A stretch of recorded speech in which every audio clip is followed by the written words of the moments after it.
Hello everyone. Welcome back to the lecture series of Basic Electrical Engineering.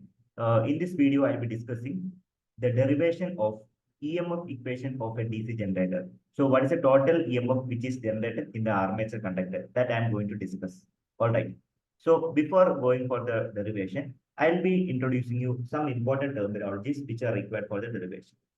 So as you can observe, the important terms, number one, flux. You know that phi, flux per pole in Weber. Unit of flux is Weber. Z is the total number of armature conductors.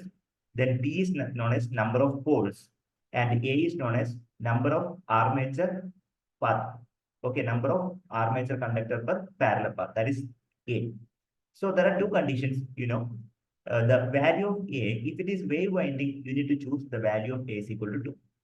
Suppose if the winding is lap based, then of course the number of conductor per parallel path will be equal to number of poles. This is applicable for lap winding. This you are supposed to remember. So there are numerical examples which will be considering this concept, and you need to remember immediately whether the winding is either lap or wave.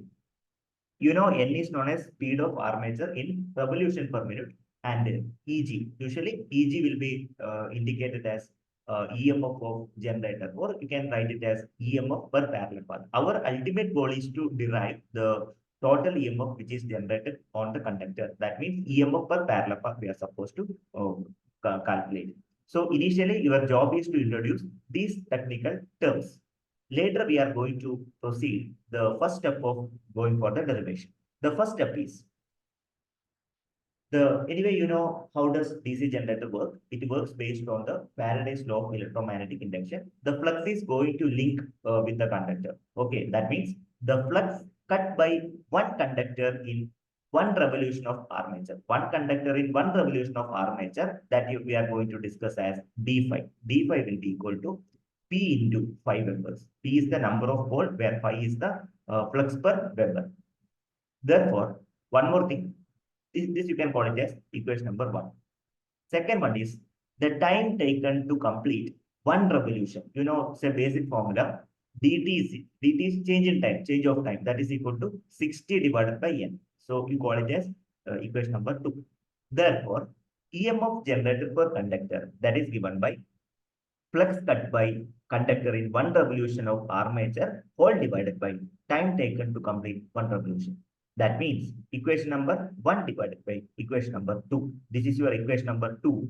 Okay. Therefore, EMF generated per conductor will be equal to d phi divided by dt. What is the value of d phi?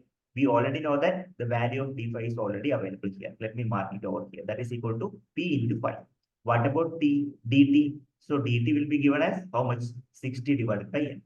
For the sake of simplicity, let me simplify once again. So, the division, okay, or like a fractional division, like a p phi into n divided by 60. We have to multiply with the reciprocal. This much of volt that is going to be generated. This is the third step. You can remember this is a third step. I think it's very clear to everybody. Kindly make a note of this.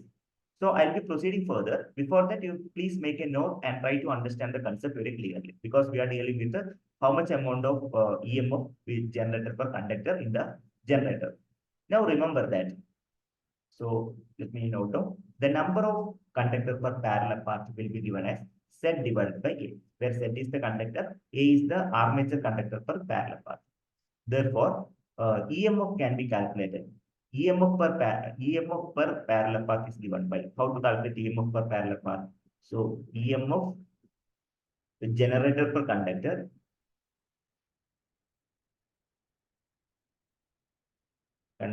multiplied by number of conductor per parallel path. I think it's clear to everybody. Yes. What you can do is EG can be computed as EMF generated per conductor. What is the value of EMF generated per conductor? P phi n divided by 60. That is multiplied with the number of conductor per parallel path. That is Z by n. So you have to multiply both P phi n divided by 60 into Z by n. For the sake of convenience, or for the sake of simplicity, let me write Zn phi by 60 into P divided by A. This is known as EMF equation of a DC generator. So set in 5 by 60 or any convenient fashion. First one is also acceptable. So we can write like a set in 5 by 60 into P by N. So this much of volt, that is called as EMF equation of a generator. EMF equation. Okay, EMF equation of DC generator. Okay, this is very important for your exam point of view. You will be getting a derivation. Okay, derivation which is having the marks of 6 marks. Easily you can test the marks. Hope you understood the concept. Let me know if you have any queries. In the coming session, I am going to solve some numerical examples so that you will be understanding the concept very clearly. Thank you very much for watching this video. If you are watching my channel first time, I request you to subscribe. Also, if the video is useful, kindly share with the people, those who are studying and teaching. Thank you so much for watching this video. Happy learning. Have a great day.